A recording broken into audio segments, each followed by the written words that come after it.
The first thing I noticed was the absence of sound, no birds, no insects, no rustling of leaves.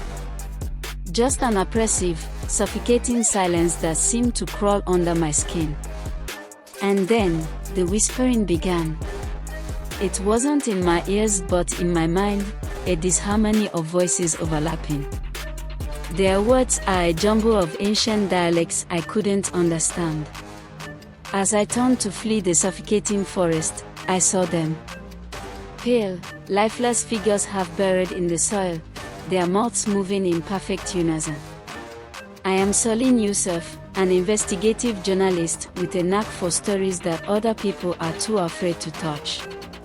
When news broke of several disappearances in a remote village called Akuro, nestled deep in the rainforest of southwestern Nigeria, I knew this was my next big story. The village was shrouded in rumors. People whispered about an ancient curse tied to the Ikoko Oro, or the Forbidden Forest, a dense, uncharted part of the jungle where even the locals dared not tread. They said anyone who entered never came back. Superstition or not, I was determined to get to the bottom of it. I arrived in Akuro under the guise of researching cultural traditions. The villagers were wary, their eyes lingering too long, their smiles too tight. It didn't take long to notice something was off. The air felt heavier, almost sticky, as though the jungle itself was alive and watching. The first night, I stayed in a small hut on the outskirts of the village. Despite the heat, I couldn't shake the chill that crept down my spine. The oppressive silence outside was broken only by the faint rustling of leaves, though there was no wind. In exhaustion, I drifted into a restless sleep. In the morning, I ventured into the village square, where women pounded yam and men sharpened machetes. The villagers avoided my questions, their answers vague and evasive. Finally, I met Mama Fola, a hunched old woman with cataract-clouded eyes and a presence that demanded respect. "You're not the first to come here," she said, her voice a raspy whisper. "Others came before you. Some were curious, like you. Others sought to steal. None of them left." I pressed her for details. She took a deep breath, her bony fingers clutching a string of cowrie shells. "Long ago," she began, "our ancestors angered the spirits of the forest. They took something sacred, a relic buried beneath the great Ikoko tree. Since then, the forest has demanded a price. It takes those who hear its call." I asked about the missing people, and her expression darkened. "They hear the whispers. Once they enter the forest, they belong to it." That night, I couldn't sleep due to the oppressive humidity clinging to my skin, and the whispers seemed to resonate faintly in the distance. Though the villagers insisted it was the wind. But I knew better. Something was calling. The next morning, armed with my camera, a torchlight, and a recorder, I approached the edge of the forest. The villagers gathered, their faces stamped with fear. Mama Fola grabbed my arm. "Do not go," she begged. "Once you cross, the forest will mark you." But curiosity burned brighter than fear. I have been adventurous all my life, nothing scares me. I stepped into the forest, and the world outside faded.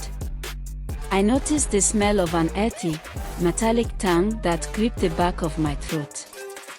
The air grew heavier with each step, and the sunlight barely penetrated the dense canopy.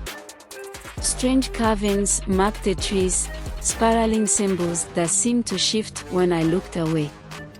The whispers grew louder as I went deeper. Words on the edge of understanding. Then, I saw her.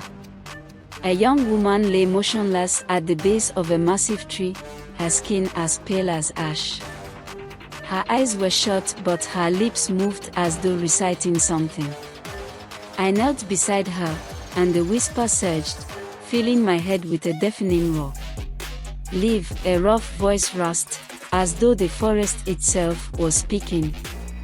I stumbled back, my torchlight trembling in my hand.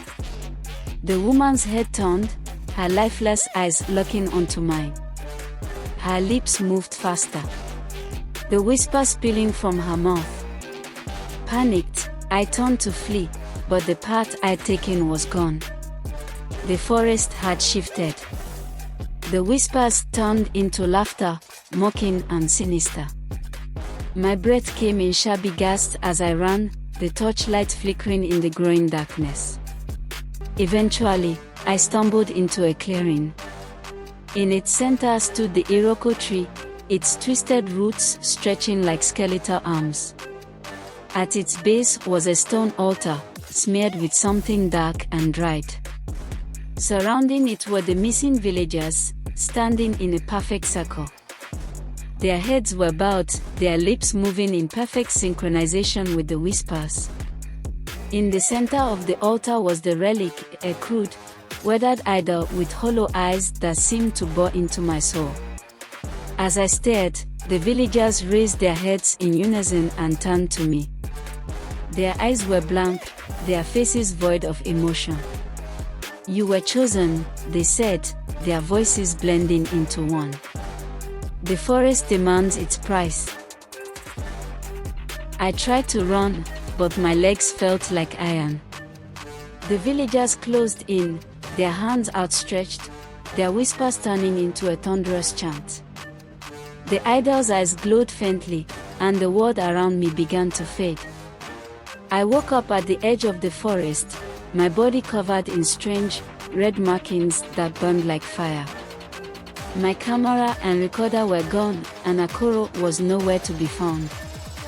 The village, the people, the forest, all of it had vanished as though it had never existed. Back in Lagos, I tried to piece together what had happened, but the whispers followed me. They called to me in the dead of night, growing louder each day. Sometimes, I see pale figures in the shadows, their lips moving in silent unison. I don't know how much time I have left, but I need to tell this story. If you ever hear the whispers of the forest, don't listen. And whatever you do, don't follow them. Days were muddled up and I was beginning to lose cohesion. I lost track of time and became disorganized. My everyday was filled with voices, shadows that lingered, and an undeniable urge to return to the forest. I wanted to return to the forest. The voice doesn't stop calling. The journey back was in total haze. I avoided questions and sidelong glances as I made my way to the edge of the jungle. The forest seemed to recognize me, its oppressive silence heavier than before. The whispers greeted me the moment I stepped inside. But this time, I understood them. They were beckoning, guiding me deeper. The forest twisted and shifted, but I no longer fought it. I let it lead me.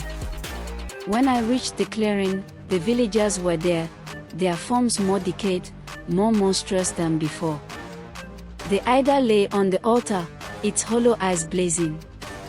The Ikoko tree groaned and creaked, its massive roots writhing as though alive. "You return," the voices said, not in unison, but as a cacophony of overlapping tones. "You seek to undo what cannot be undone." "I seek to end this," I said, though my voice trembled. The idol's glow intensified, and the villagers stepped aside. The ground opened, revealing a dark chasm beneath the altar. The whispers rose into a deafening roar, and from the chasm emerged a shape, a towering, writhing mass of shadows and limbs, its hollow eyes mirroring the idol's. "You cannot escape," it said. "You are marked." I clutched the idol, its surface burning my hands. With every ounce of strength, I hurled it into the chasm. The ground shook, the villagers let out an unearthly wail, and the shadowy form recoiled. The Iroko tree's roots lashed out, wrapping around the chasm, sealing it once more. The whispers faded, replaced by an eerie, consuming silence. The villagers' forms crumbled into ash, carried away by an unseen wind. When I woke again, I was at the forest edge. The markings were gone, and the air was clear. But the memory remains, a scar on my mind. The forest is quiet now, but I know better. Some things are better left untouched. And some stories are better left untold.